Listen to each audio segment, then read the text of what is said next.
இந்த பதிவை கேட்பவர்கள் அத்தனை பேருக்கும் தீராத நோய் தீர்க்கப்படும். இதில் 3 விதமான வழிமுறைகள். இந்த 3 விதத்தையும் நீங்கள் உங்கள் வாழ்க்கையில் ஃபாலோ பண்ணணும். இது மிகவும் எளிமையானது.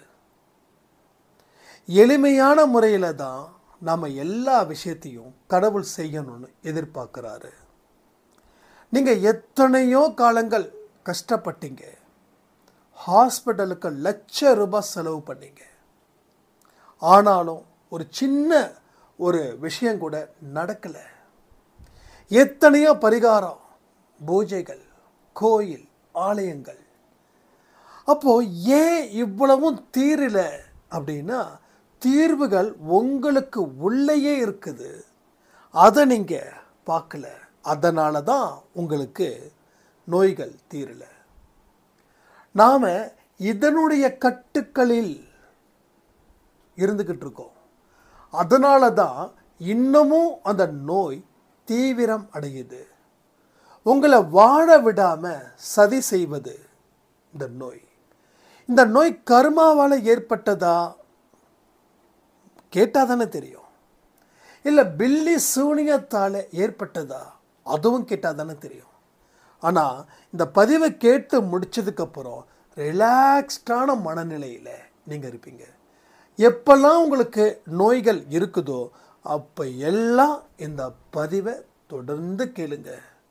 கடவுள் உங்களை என்னைக்கும் கைவிடலை அப்படின்னு இந்த பதிவின் மூலமாக சொல்லப்படுவார்.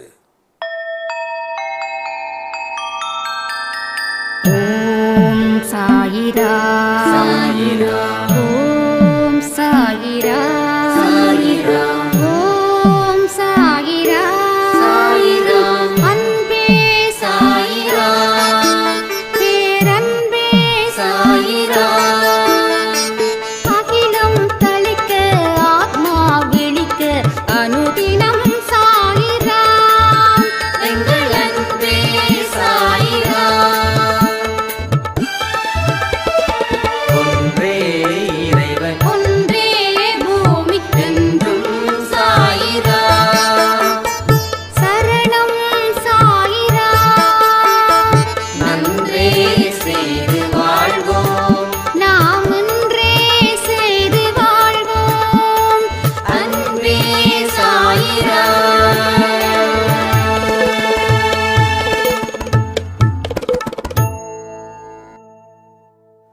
சாயிரா. என் உயிரேன் உயிரானவர்களே, தீராத நோய் என்ன வாட்டி எடுக்குது. ஹாஸ்பிட்டலில் லட்சமாக செலவு பண்ணியும் நோய் தீரலை.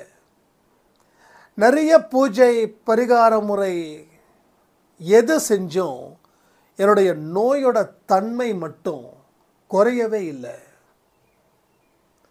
இந்த நோய் எனக்கு கடும் மன உளைச்சலுக்கு ஆளாகுது.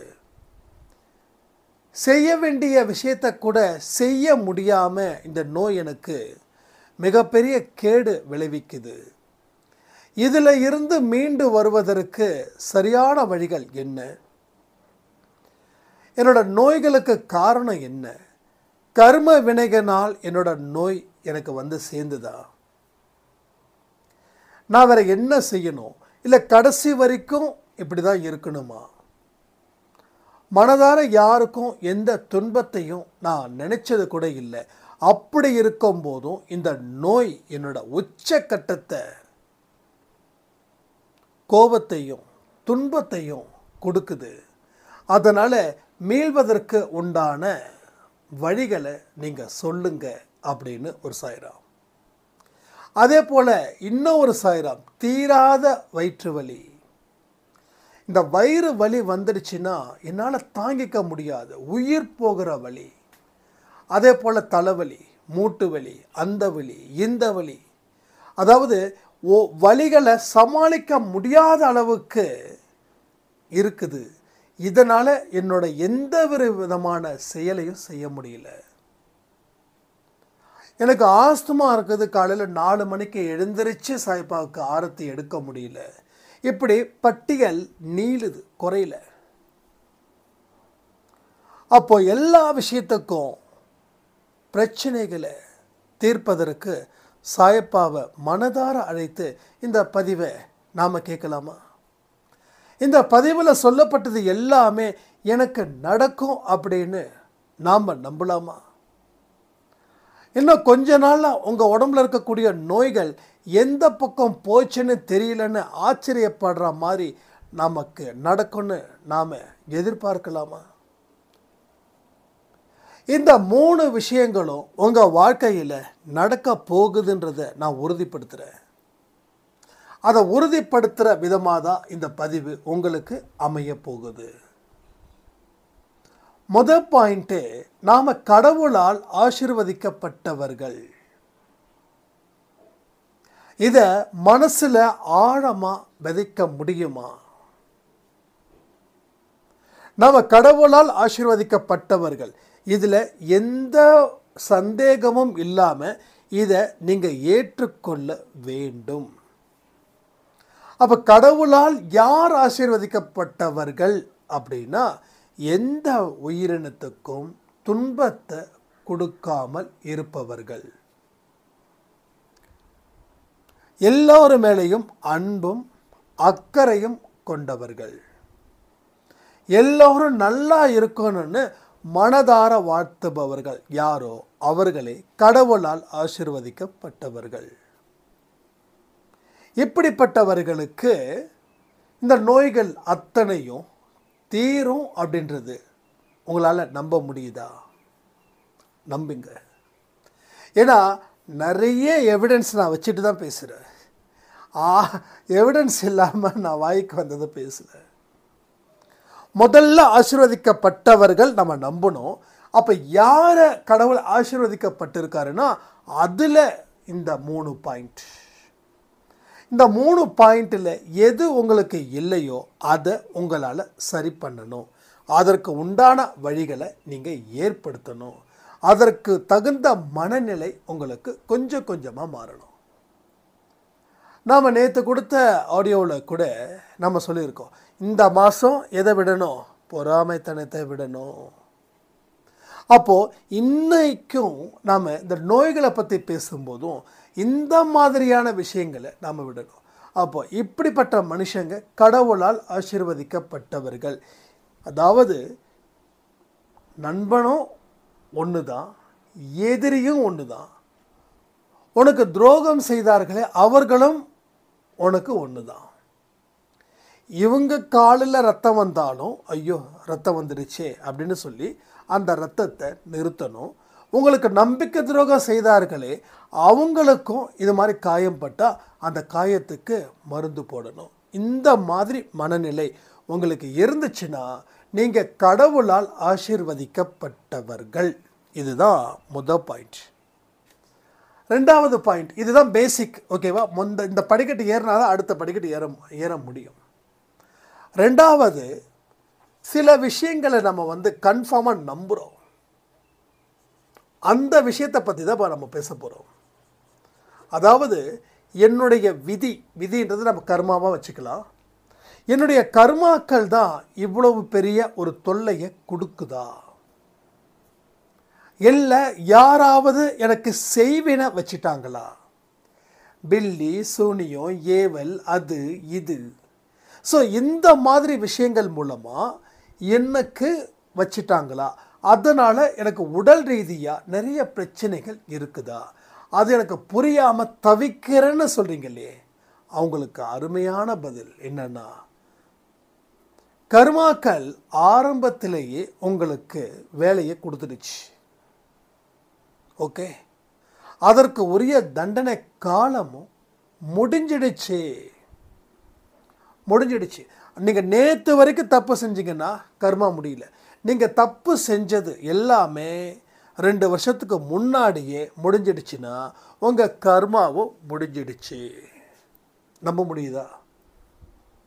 இன்னைக்கு வரைக்கும் ஒருத்தனை வாடக்கூடாதுன்னு நினச்சிங்கன்னா உங்கள் கர்மா உங்கள் கூடவே பக்கத்தில் அழகாக உட்காந்துருக்குது. இப்போது உங்கள் கர்மா உங்களை விட்டுட்டு எப்போ போகுதுன்னா, நீங்கள் செய்யக்கூடிய செயலை பொறுத்து. நீங்கள் பல வருஷமாக நான் நல்ல மனுஷனாக மாறுறேன்ற நம்பிக்கை உங்கள் மனசுக்குள்ளே இருந்துடுச்சுன்னா, ஏன்னா நம்ம மனசுக்குள்ளே ஒருத்தன் இருப்பான், அவன் நம்மளை என்றைக்கு பொய் சொல்ல மாட்டான். நீ நல்லவனா அப்படின்னு கேட்டால் 10 பேர் முன்னாடி நான் நல்லவன்னு சொல்லுவோம். நீ நல்லவனான்னு சொல்லி நம்ம தன்னந்தனியாக கேட்டால் நான் நல்லவனா, நான் எவ்வளோ மோசமானவன் தெரியுமா? எவனாவது ஒருத்தன் என் முன்னாடி வாழ்ந்துட்டா சத்தியமாக சொல்கிறேன், எனக்கு தூக்கம் வராது, சாப்பிட பிடிக்காது. ஸோ தனியாக பேசும்போது, தனியாக கேள்வி கேட்கும்போது நம்ம அவ்வளோ ஒரு ஸ்டார் இருப்போம். அது இல்லாமல் இருக்கணும். 10 பேர் முன்னாடி நம்ம எப்படி காலரை தூக்கி விட்டு நான் நல்லவன்டான்னு சொன்னோமே, அதே போல் நான் நல்லவன் தான், அதில் சந்தேகமே இல்லையேன்னு நீங்கள் சொல்லணும். அப்போ எது நல்லதுன்னு தெரிஞ்சு வச்சுக்கணும். அது வேறு விஷயம் இருக்குது. கெட்டதெல்லாம் நல்லதாக்கக்கூடாது, நல்லதெல்லாம் கெட்டதாக மாறக்கூடாது. அன்பே சாயில் எது நல்லதுன்றது தெளிவாக சொல்லியிருக்கோம், தெளிவாக சொல்லியிருக்கோம். எத்தனை ஆடியோ எனக்கே ஆச்சரியமாக இருக்குது. சாய்ப்பா வந்து எவ்வளோ பெரிய ஆடியோக்களை இந்த குரல் மூலமாக கொடுக்க வச்சுருக்காரு அப்படின்னு. கொடுக்கலாம், தப்பே இல்லை. 1 லட்சம் ஆடியோ, 2 லட்சம் ஆடியோ, 3 லட்சம், எவ்வளோ வேணாலும் கொடுக்கலாம். அதை பற்றி நம்ம கவலைப்படவே இல்லை. கேட்குறவங்களுக்கு போய் சேரட்டும், கேட்காதவர்களுக்கு கேட்காம இருக்கட்டும், அதை பற்றி பிரச்சனை இல்லை.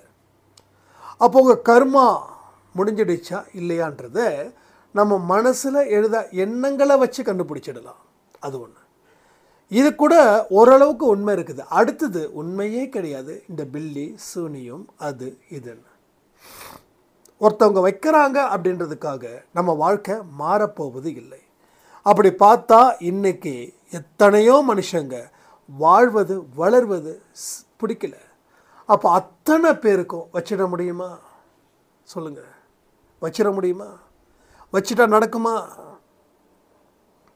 அப்போ அதில் வந்து உண்மை இல்லைன்னு என்னைக்கு நீங்கள் மனதார நினைக்கிறீங்களோ அன்னைக்கு தான் அதனுடைய கட்டுக்களில் இருந்து நீங்கள் மீள முடியும். அதனுடைய கட்டுக்களுக்குள்ளேயே நீங்கள் இருந்தீங்கன்னா அதுக்குள்ளேயே தான் நீங்கள் இருக்க முடியும். அப்போது ஏன் இது வந்து நம்ம திரும்ப திரும்ப நினைக்கிறோம் அப்படின்னா, எனக்கு வச்சிட்டான், என் பங்காளி வச்சிட்டான், என்னோட துரோகி வச்சிட்டான், என்னுடைய உறவு வச்சிடுச்சு, என் புருஷனுடைய அக்கா வச்சிட்டாங்க, என் புருஷனுடைய அம்மா வச்சிட்டாங்க, இது மாதிரி நிறைய நம்புகிறாங்க இன்றைக்கி. ஸோ இன்றைக்கி இருக்கக்கூடிய லைஃப்பில் மாடர்ன் லைஃப்னு நாம் பெருமை பேசிக்கிட்டு இருக்கோம். ஆனால் இந்த நம்பிக்கையும் அதிகரிச்சிருக்குது, குறையில் அதிகரிச்சிருக்குது. இன்றைக்கி சிட்டி சைடில் கூட, வில்லேஜ் சைடு, எல்லா சைடும் இது இருக்குது. இதை நம்புகிறாங்க, 100% நம்புகிறாங்க. பேய் பிடிச்சிருக்குது, யாரோ வச்சுட்டாங்க. இப்போ ரீசெண்டாக ஒருத்தவங்க என்கிட்ட சொன்னாங்க, பேய் பிடிச்சிடுச்சு, அதனால் வந்து ஒரு கோயிலுக்கு போயிட்டு போனோம், அவர் வந்து அடிக்கிறாரு என் பொண்ணை, ரொம்ப கஷ்டமாக இருந்தது. பேயை அடித்தா பேய் ஓடிடுமா? எனக்கு புரியல. பேயின்றது ஒரு எண்ணம். அப்போது எனக்கு பேய் பிடிச்சிருக்குதுன்னா என்ன 4 பேர் சாட்டையால் அடித்தா அது எப்படி பேய்க்கு வலிக்கும்? பேய் எப்படி விட்டு போகும்? நமக்கு நிஜமாக சொல்கிறேன், சுய சிந்தனை இருக்குது. ஏன் சுய சிந்தனையில் பல விஷயங்கள் புரிஞ்சும் புரியாமல் இருக்கிறோன்னா, அதை தாண்டி ஒரு பயமும் இருக்குது. எல்லாமே இருக்குது, நம்ம தைரியமானவர்கள் தான். ஆனால் தைரியத்தை தாண்டின ஒரு பயம் இருக்குது. அந்த பயம்தான் ஆட்டி படைக்குது. எப்பா இருந்தாலும் இருக்கும், நீ கொஞ்சம் பார்த்து பேசு, பில்லி சூனியத்தெல்லாம் நீ கண்ணா பின்னான்னு பேசிடாது. நான் இப்போயே சொல்கிறேன், பில்லி சூனியம் ஏவல் எது உண்மையிலே அது இருந்தாலும் என்னுடைய சாயப்பா அதை பலம் இழக்க செய்வார்னு நம்பிக்கை இருக்குது. நான் இருக்குதுன்னு சொல்லலை, இல்லைன்னு சொல்லலை. நீங்கள் இருக்குதுன்னா நீங்கள் இல்லைன்னுவீங்க, இல்லைன்னா இருக்குதுன்னுவீங்க. இப்போ இருக்குதா இல்லையான்றது உங்கள் மனநிலை பொறுத்து. இப்போ நீங்கள் இருக்குதுப்பா, நான் நம்புகிறேன்ப்பா அப்படின்னா கடவுள் உங்களை ஏன் காப்பாற்றாமல் போவார்? அப்போ அந்த பில்லியும் சூனியத்தோட வீரியம் கடவுளோட வீரியத்தை விட பெருசா? சொல்லுங்கள், கடவுளோட சக்தியோட பெருசா? ஒன்னேன்னு புரிஞ்சுக்கோங்க, கடவுள் தான் மாய சக்தியும் படைச்சார். நான் கூட நினச்சேன் சாத்தான் ஒருத்தர் இருக்கிறான். ஆனால் அது டே பைத்தியக்காரன், அப்படி இல்லைடா, நான் தாண்டா படைச்சேன்னு ஒரு 6 மாதத்துக்கு முன்னாடி எனக்கு ஒரு உள்ளுணர்வு மூலமாக சொன்னார். ஆனால் அவர் சொன்ன அடுத்த ஒரு வாரத்துலேயோ 2 வாரத்துலேயோ ஏதோ ஒரு விஷயத்தை நான் படித்தேன். கடவுள் தான் அனைத்தையும் படைத்தார் அப்படின்னு சொல்லி ஏதோ ஒரு ஒன்று குரானாக இருக்கும், இல்லை பைபிளாக இருக்கும், இல்லை கீதையாக இருக்கும், இல்லை சம்திங் ஏதோ ஒன்று. ஆனால் மதிக்கக்கூடிய நூல்கள், கடவுளால் சொல்லக்கூடிய நூல்கள், சும்மா மற்றவங்க சொன்னதில்லை, கடவுளால் சொல்லக்கூடிய நூல்களில் ஏதோ ஒரு அத்தியாயத்தில் இந்த விஷயம் இருக்குது. கடவுள் என்கிட்ட சொன்னதை இங்கே கன்ஃபார்ம் பண்ணிட்டார். ஸோ மாயையை படைச்சது நான் தான், அப்போ மாயையை அடக்கிறதும் என் சாயப்பா தான். ரைட்டா? இப்போ தான் சொல்கிறேன், பில்லி சூனியனா இல்லை, அவர் சும்மா போய் சொல்கிறாரு, நான் பார்த்தனே, நான் நேருக்கு நேராக பார்த்தனேன்னு. ஸோ அப்போ நான் என்ன பண்ண முடியும்? சரி, ஓகே, எனக்கு இப்போ கூட சொல்கிறேன் 0% நம்பிக்கை, உங்களுக்கு 100% நம்பிக்கை. உங்களுக்கு 100% நம்பிக்கை இருக்கிறவங்களுக்கு ஒரு நல்ல விஷயத்த சொல்கிறேன், அதை படைச்சது கடவுள் தான். அப்போ கடவுள்கிட்ட சரணாகதி அடைஞ்சா கடவுள் அதை எதிர்த்து உங்களை காப்பாரா காக்க மாட்டாரா? உங்களுக்கு நல்ல பாதுகாப்பு கொடுப்பாரா கொடுக்க மாட்டாரா?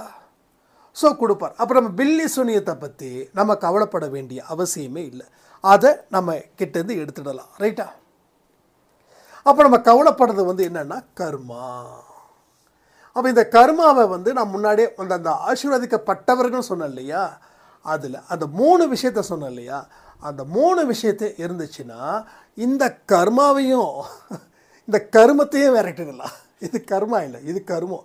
இந்த கர்மத்தையும் விரட்டிடலாம். அப்போது நீங்கள் முதல்ல ஆசீர்வதிக்கப்பட்டவராக இருக்கணுன்றதை நம்பணும். அடுத்தது இந்த கர்மா, பில்லி, சூனியம் இது எல்லாம் இல்லைன்னு நம்பணும். அதே கட்டுக்குள்ளே நம்ம இருந்தால் அவன்தான் நம்மளை ஆட்டி படைக்கிறான்னு தப்பான ஒரு கணக்கை போட்டுட்ருப்போம். ஆனால் அவன் ஆட்டி படைக்கல. ஆட்டி படைப்பது எல்லாமே நாம் மனசில் வச்சிருக்கக்கூடிய கேடுகட்ட எண்ணங்கள் தான் அதை ஆட்டி படைக்குது. இப்போது உங்கள் நோய்க்கு வந்து என்னது, ஆசீர்வதிக்கப்பட்டவர்கள் நீங்கள் நம்புனீங்கன்னா அந்த நோய் தீரும். ஆசீர்வதிக்கப்பட்டவர்கள் எப்படி இருக்கணுன்ற அந்த 3 பாயிண்ட்டு சொல்லியிருக்கோம்.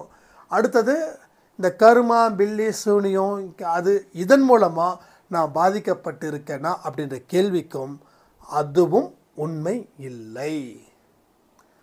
அப்போது இந்த 2 மனநிலை உங்களுக்குள்ளே இருக்கணும். இந்த 2 மனநிலை இருந்துச்சுனாவே நீங்கள் கிட்டத்தட்ட 50 மதிப்பெண் எடுத்து விட்டீர்கள். இது வரைக்கும் 0 மதிப்பெண் இருந்ததால தான் பிரச்சனைகள் இருந்தது. இப்போ இந்த 2 விஷயத்தையும் நீங்கள் தொடர்ந்து சிந்திக்கிறீங்க. நான் சொல்லக்கூடிய விஷயத்தை தொடர்ந்து கேளுங்க. எப்பெல்லாம் உங்களுக்கு நோய் தாக்கம் இருக்குதோ அப்போல்லாம் இந்த பதிவை கேளுங்க. இந்த பதிவை கேட்கவே உங்களுக்கு என்ன ஆகும், அந்த நோயின் தாக்கம் கட்டுக்குள் கொண்டு வரப்படும். அடுத்தது 3வது பாயிண்ட்டு, நோய் இல்லை என்று நம்பணும். இது மிக முக்கியமான விஷயம். ஆனால் முதல் 2 விஷயத்தை நீங்கள் நல்லா புரிஞ்சுக்கிட்டு அதன்படி உங்கள் வாழ்க்கையை ஆரம்பிச்சிட்டிங்கன்னா 3வது பாயிண்ட்டு உங்களுக்கு எளிதில் தீர்வுகள் கிடைக்கும். ஸோ நோய் இல்லை. அப்போ நோய் இல்லைன்னா இருக்குது, அது எப்படி இல்லைன்னு நினைக்கலாம். ஒரே விஷயம் பாருங்கள், உங்கள் உடலையும் உங்கள் ஆன்மாவையும் பிரித்து பாருங்கள். நீங்கள் வேற, உங்கள் உடல் வேற. நீங்கன்றது ஆன்மா. ஆன்மா தான் நீங்கள் தான் ஆன்மா. உடல் அப்படின்றது நம்ம உடம்புக்கு போடுற ட்ரெஸ்ஸு மாதிரி. ஆன்மான்றது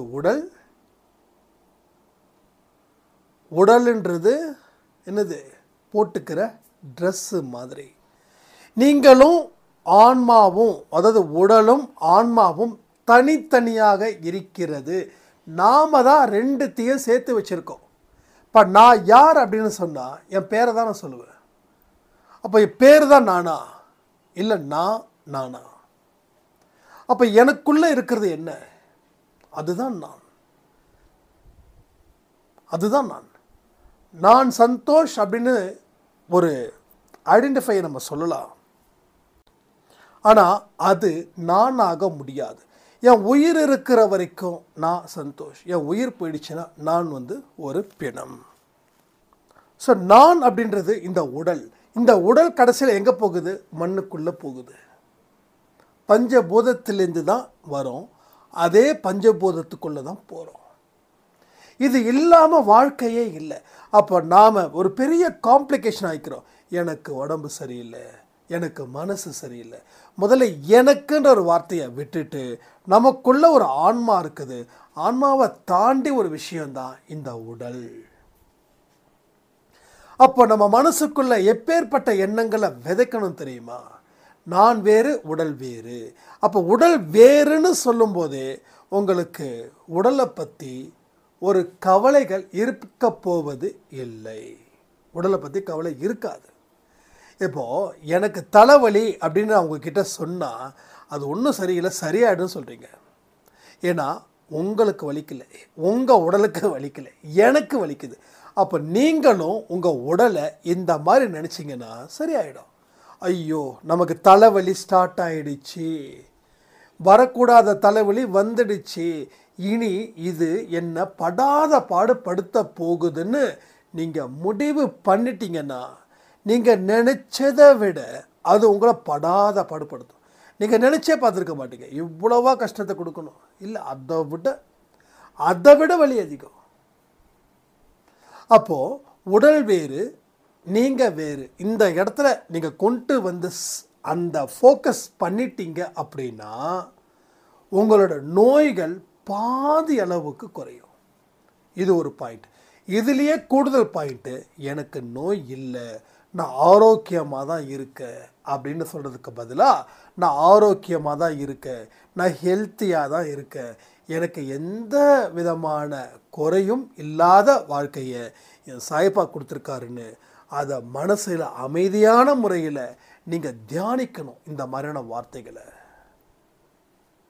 இப்போ இந்த மாதிரியான வார்த்தைகளை தியானிக்கும் போது உங்கள் மனசில் ஆட்டோமேட்டிக்காக ஒரு சக்தி உங்களுக்கு வந்து சேரும்.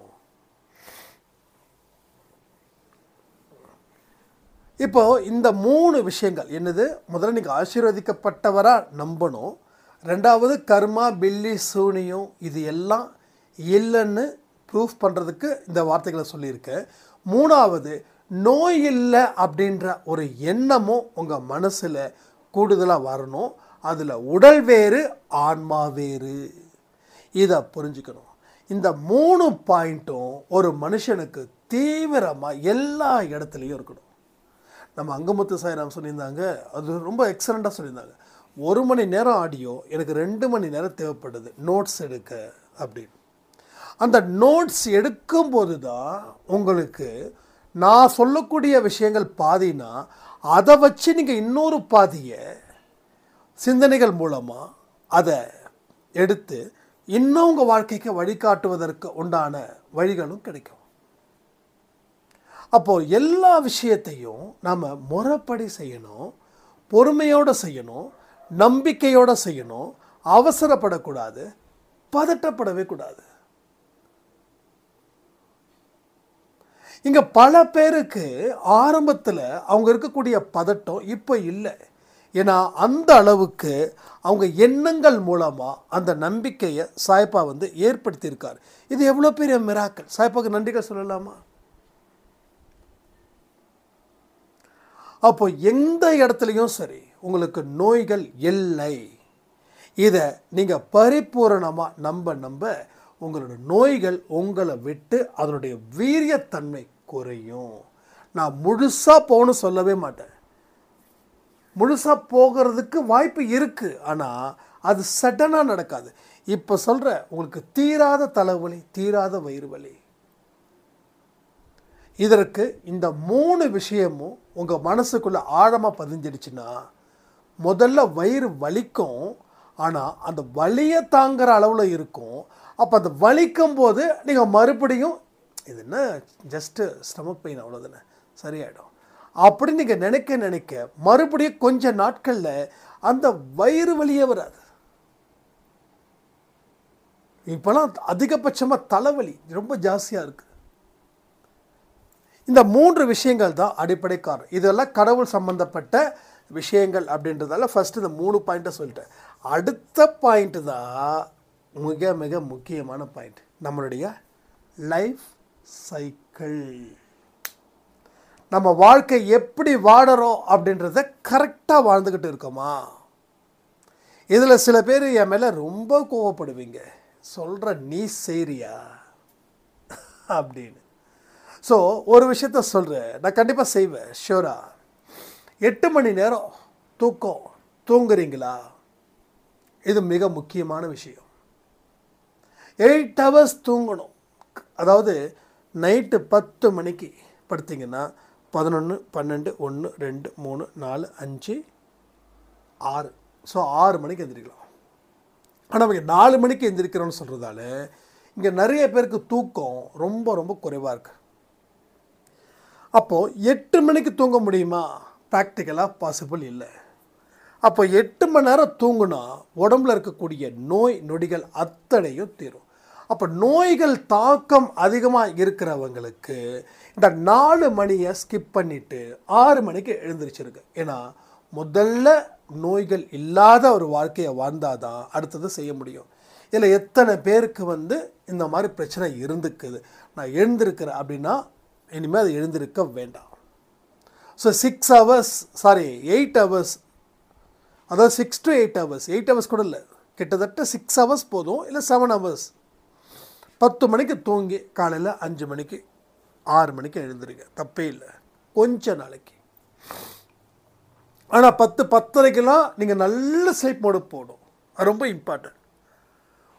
அதாவது உட்காந்து தூங்குங்க. சில பேர் பார்த்திங்கன்னா நம்ம படுத்துட்டு தூங்கும்போது நம்ம சாப்பிட்டதெல்லாம் அவ்வளோ சீக்கிரம் ஜீரணமாகாது. நான் ஒரு டெக்னிக்ஸ் யூஸ் பண்ணுவேன் எப்பயுமே, அது முக்கால்வாசி நான் யூஸ் பண்ணுவேன். 12 மணிக்கு நான் பெட்ரூம் வந்தால் கூட சேரில் உட்காந்து எந்த விதமான ஆடியோ எதுவுமே இது பண்ணாமல் ஃப்ரீயாக சும்மா கண்களை மூடிக்கிட்டு அப்படியே உட்காந்துக்கிட்டே தூங்குவேன். இது ஹீலர் பாஸ்கர் அவர்கள் கற்றுக் கொடுத்தது. உட்காந்துட்டு தூங்குங்க, நீங்கள் சவுண்ட் ஸ்லீப்புக்கு சீக்கிரமாக போயிடலாம் அப்படின்னு. அப்படி தூங்கும்போது எனக்கு சீக்கிரமாக, இப்போ நான் 2 மணிக்கு நான் 12 மணிக்கு நான் தூங்குறேன்னா படுக்க போகிறேன்னா எனக்கு டீப் ஸ்லீப்புக்கு 3 மணி ஆகும்.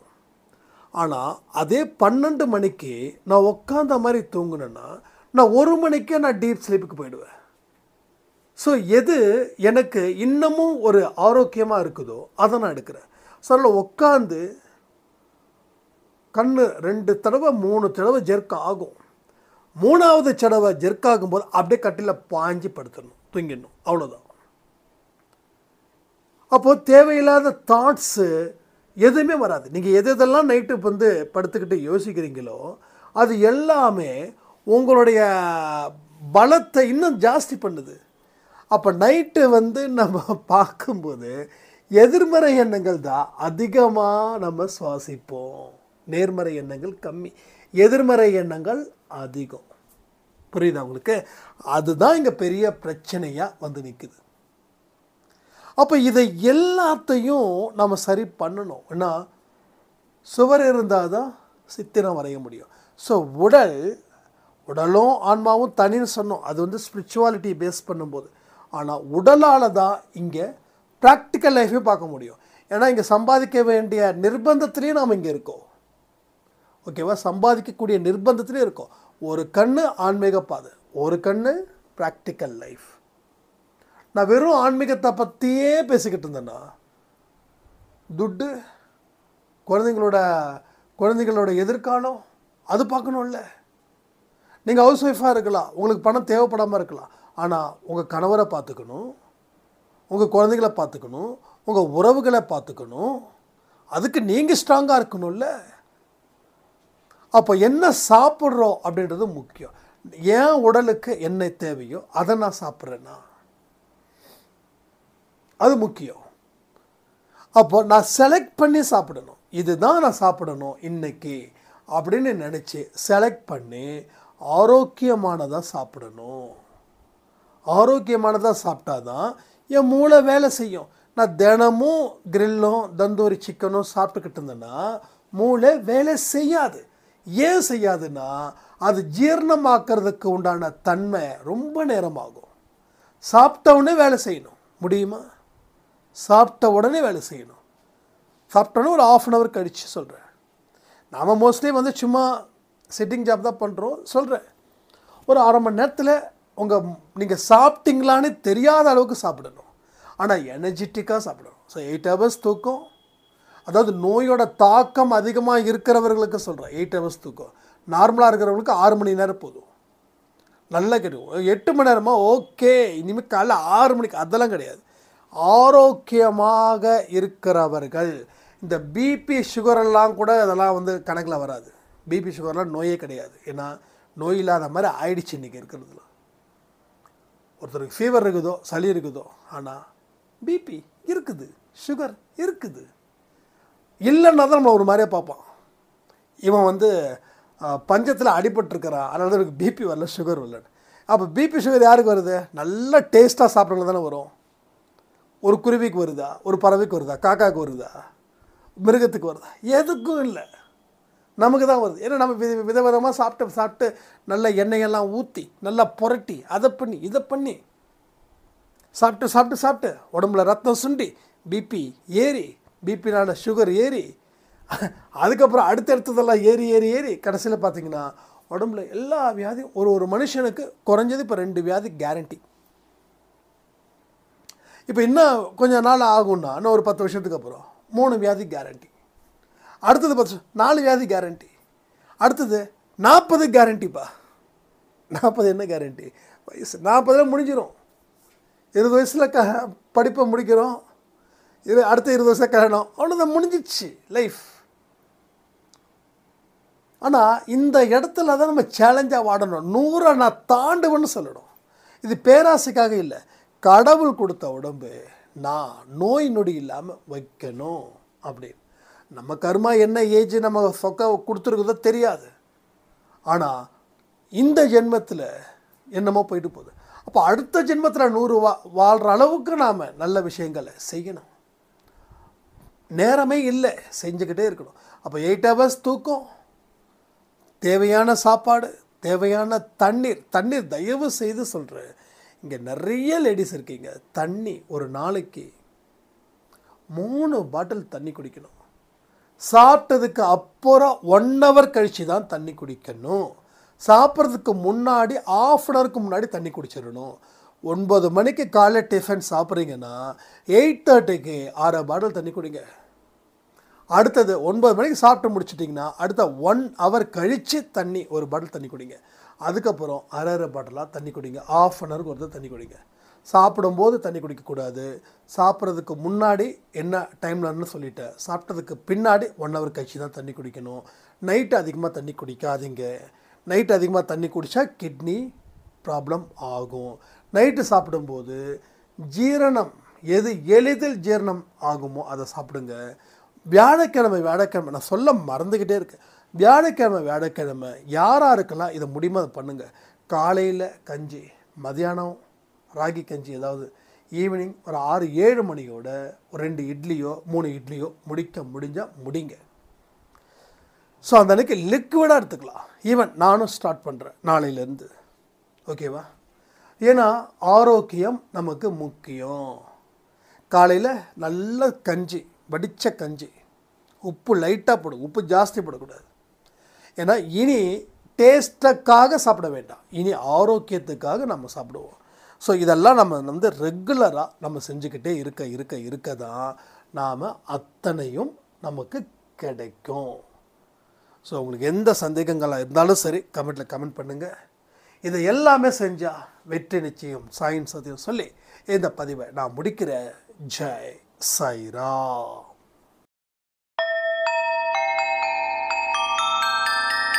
ஓம் சாயிராம்.